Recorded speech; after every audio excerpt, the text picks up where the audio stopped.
ठरलं तर मग या मालिकेच्या येणाऱ्या भागामध्ये आपण पाहणार आहोत की इथे कोर्टात केस चालू असताना तेव्हा अर्जुन जजला सांगत असतो, इथे अर्जुन सांगत असतो की हरीश काका आश्रमात राहायचे आणि त्यांच्यासाठी मधुभाऊनी खूप काही केलेलं असतं आणि ते महिपतने आश्रमातील प्रत्येक व्यक्तीला आपल्या बाजूने करण्यासाठी एका माणसाची मदत घेतली होती. तो माणूस दुसरा तिसरा कोण नव्हता, ती म्हणजे खोटी तन्वी, प्रिया मधुकर म्हणजे आताची तन्वी. त्याच टायमाला महिपत दामिनी वकीलला बोलतो, काय चाललंय, तुम्ही काय करताय? तेव्हा दामिनी वकील बोलते, आताच्या घडीला तुम्ही गप्प बसा. जर तुम्हाला प्रश्न विचारला गेला तर तुम्ही सांगा की मला सगळी मदत या तन्वीने केली होती. तेव्हा दामिनी वकील बोलते की तुम्ही केस डायव्हर्ट करायला मला मदत करा, जे काय करायचं मी पुढे बघून घेईन. ते प्रिया रविराजांना बोलत असते, मी काय त्याला मदत करीन, आश्रमातील कोणी दुसरा कोणतरी असेल जो व्यक्ती त्याला मदत करत असेल. तेव्हा रविराज बोलतोय की तू बोलू नकोस, मला कळलंय की महिपतकडनं तू पैसे घेतलेस. त्यानंतर इथे करड्यात महिपतला बोलवलं जातं. इथे अर्जुन महिपतला विचारतो की हरीशला घेऊन तुमच्याकडे कोण आला होता?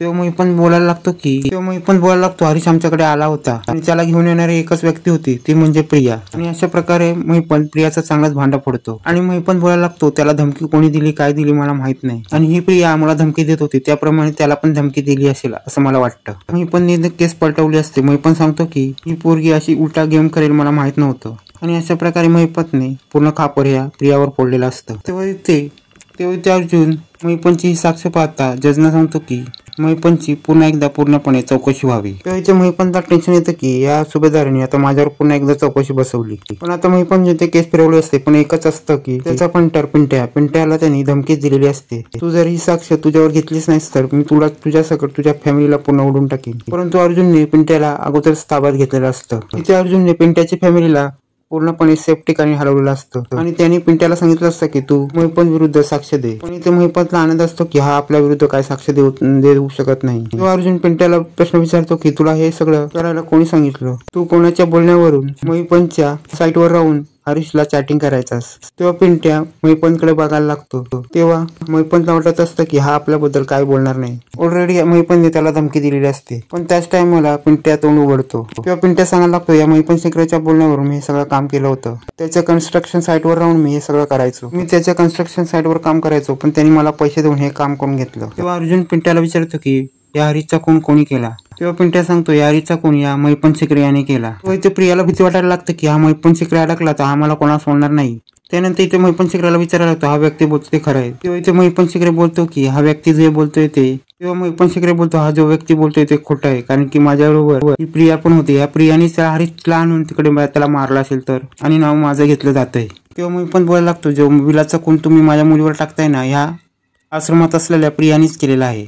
तेव्हा इथे प्रिया सांगायला लागते की विलासच्या खुनामध्ये माझा हात नाही आणि ह्या दुसऱ्या खुनामध्ये पण माझा हात नाही, पण जे पण मी केलं होतं ते मला माझ्याकडनं करून घेण्यात आलं होतं. तेव्हा इथे महिपतला जाब विचारला जातो. तेव्हा महिपत बोलतो, ही प्रिया ही खोटी तन्वी आहे, हिला खोटी तन्वी बनवून आम्ही किल्लेदार कुटुंबात पाठवलं. तेव्हा इथे रविराजला पूर्ण आता सत्य कळलं असं की ही आपली प्रिया ही खरी तन्वी नाही आहे. त्यानंतर इथे महिपत मान खाली घालतो. त्याला आता समजलं असतं तो पण अडकला असतो आणि ते प्रियाला पण त्यांनी अडकवलं असतं. इथे कोर्टाची तारीख पुढे ढकलल्यानंतर इथे प्रिया रविराजला बोलते, आपण घरी जाऊया ना. तेव्हा रविराज बोलतात, तू बाबा काय बोलू नको, आता मला इथे सगळं मोक्ष लावायचं आहे. तेव्हा इथे रविराज बोलतात, तू कोर्टात जे पण बोललेस ना त्याचं आणि ते पण तुझं महिपतकडनं जे सत्य समजलंय ना त्याचं आम्हाला घरामध्ये मोक्ष लावायचं आहे. तिथे आम्ही ठरवू की तुझं काय करायचं. आम्ही तुम्हाला पोलिसाच्या ताब्यात द्यायचं नाही तर काय करायचं हे आम्ही बघू. तेव्हा इथे रविराजांना ऍक्शन मूड मध्ये पाहून अर्जुन आणि सायलीला खूप आनंद झालेला असतो. त्याचं प्रियाला चुकून कळत असतं की या महिपतने मला आता खूप अडकवलेलं असतं आणि स्वतः पण अडकलेला असतो आणि मला पण अडकवलेलं असतं. आता तिला भीती असते की आता घरी जाऊन काय होणार हे काय माहित. प्रिया जेव्हा घरी जायला जाते तेव्हा तिचा रात्री रस्त्यावरच तिचा गाडीचा टायर पंक्चर होतो. तेव्हा इथे महिपतच्या बोलण्यावरून महिपतच्या एका माणसाने तिला रस्त्यावर अडकवलेलं असतं आणि तिला महिपत अडकल्यामुळे साक्षीने पूर्ण डावर असून त्या माणसाला तिथे पाठवलेलं असतं. तिथे साक्षीने प्रियाचा काटा काढण्याचं ठरवलेलं असतं. तेव्हा महिपतचा गुंड प्रियाला धरतो आणि तिचं प्रियाचं तोंड दाबून तिला मारण्याचा प्रयत्न करत असतो. पण सायली आणि अर्जुन हा प्रियाच्या पाठी असतो. पण त्याला कळतं की या महिपतच्याच माणसाने प्रियाला पकडलेला आहे. तेव्हा अर्जुन त्या माणसाची धुलाई करतो आणि त्या गुंडाला तिथनं पळून लावतो. तेव्हा प्रियाला कळतं की आपल्याला कोणी वाचवू शकत नाही. इकडे अर्जुन समोर आल्यामुळे मी आज वाचलेली आहे, नाहीतर मला कोणी वाचवू शकत नाही. इथे रविराज ही माझ्याबरोबर येऊ शकले नाही, त्यामुळे मला एकटाच यायला लागलं होतं. तेव्हा ते अर्जुन प्रियाला सांगतो की तू आता सगळं सत्य आम्हाला घरी काय ते सांगायचं. तेव्हा ते अर्जुन, सायली आणि प्रिया घरी येतात आणि सगळे एकत्र जमलेले असतात. आता इथे सगळ्यांना समजलं असतं की ही प्रिया आहे, ही तन्वी नाही. तर तन्वीचं सत्य समजल्यानंतर कल्पना ही तिच्या विरुद्ध झालेली असते. तेव्हा प्रिया बोलायला लागते मी महिपनच्या सांगण्यावरून सगळं केलं होतं. तेव्हा प्रिया बोलायला लागते एका चुकीच्या माणसामुळे मी माझ्या जीवनाची वाट लावून घेतली. तेव्हा इथे प्रिया सांगायला लागते मी महिपन बरोबर मिळालेली आहे आणि विलासचा खून या साक्षीनेच केलेला आहे आणि हे खून करायला त्यांना मी मदत केली होती. हे ऐकल्याबरोबर रविराज आणि सगळ्या बाकीच्यांना पण चांगला धक्का बसतो. तेव्हा प्रिया सांगायला लागते की मी तुमच्या समोर तन्वी उभी आहे, हे सगळं महिपनचा हात आहे. तेव्हा प्रताप सांगायला लागतो की जे पण घडलं असेल ते तू खरं खरं सांग.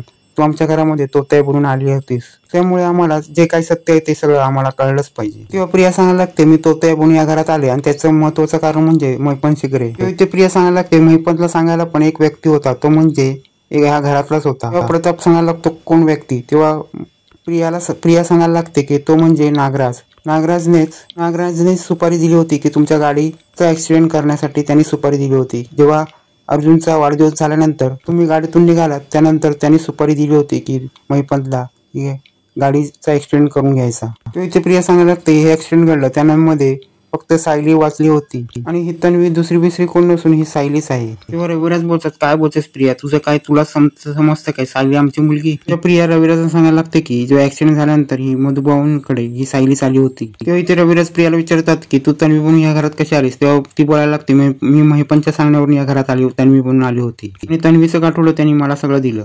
तेव्हा इथे प्रति मला सगळं आठवायला लागतं फ्लॅशबॅकचं. जेव्हा तिचं ऍक्सिडेंट झालं होतं तेव्हा हा महिपन त्या जंगलामध्ये त्या महिपनने प्रतिमाला अजून मारलेलं होतं आणि तिचा चेहरा या महिपनने जाळून टाकला होता आणि आता हळूहळू सगळं सत्य आता प्रतिमाला आठवायला लागत असतं. तेव्हा इथे प्रतिमा बोलते की मला सगळ्या गोष्टी आठवत होत्या पण तुम्हाला सगळ्या आठवायला दिल्या नाहीस. तेव्हा इथे प्रिया बोलायला लागते की तुम्हाला सगळ्या मारायचा प्लॅन ह्या महिपननेच केला होता. तुम्ही या ऍक्सिडेंट मध्ये वाचला असला तरी तुम्हाला मारायचा प्लॅन पूर्णपणे ह्या महिपननेच केला होता. तेव्हा इथे रविराजाने विचार येतो की ह्या नागराजने असं काय केलं. तेव्हा इथे प्रतिमाला आणखीन एक चेहरा आठवायला लागतो, तो म्हणजे नागराजचा. आणि नागराज पण तिथे होता आणि महिपन आणि नागराज दोन माणसं तिथे उपस्थित होते. त्या दोन माणसांनी मला मारण्याचा प्रयत्न केला. ऐकून रविराजन धक्का बसतो पण तिथे प्रतिमा वेड्यासारखी करायला लागते, मला नका मारू असं करायला लागते. तेव्हा इथे रविराजना कळते की या सगळ्यामध्ये मास्टर माइंड हा नागराज आहे आणि आता नागराजने कशासाठी केलंय. तेव्हा प्रिया सांगायला लागते हे सगळं केलंय म्हणजे तुमच्या प्रॉपर्टीसाठी आणि नागराज तुमची सगळी प्रॉपर्टी मिळवणार होता आणि मला पण त्यामधला हक्क देणार होता, म्हणून मी हे सगळं करण्यासाठी तयार झाली. मी एक गरीब कुटुंबातली मुलगी होती, मला श्रीमंत व्हायचं होतं. तेव्हा प्रिया रविराज सांगायला लागते काय मी कोर्टामध्ये जबानी द्यायला तयार आहे पण मला ह्या सगळ्यामध्ये अडकू नका. पूर्ण हिला धक्का बसतो की तिला कळत नाही की आपलीच माणसं नागराज हे सगळं करू शकतो आणि आपणच आपली माणसं म्हणून करून त्यांना डोक्यावर उचलून बसवलं आणि हे तन्वी आपण हिला तन्वी बोलत होतो पण तीच खोटी तोतया निघाली. तेव्हा पूर्ण विचार करते की हे सगळं घडत असताना माझे डोळे का बंद नाही झाले. तेव्हा इथे प्रिया अर्जुनकडे हात जोडून मागते की मी फक्त या महिपनची खेळणे बनून राहिले पण माझ्यावर काय चुकीचं घडून देऊ नकोस. आता सायली ही रविराज यांची मुलगी आहे आणि आता तिला सुभेदार कुटुंब आणि किल्लेदार कुटुंबामध्ये काय हक्क मिळणार आणि सगळे आता तिला कसं स्वीकारणार हे पुढे पाहणे रंजकच होणार आहे.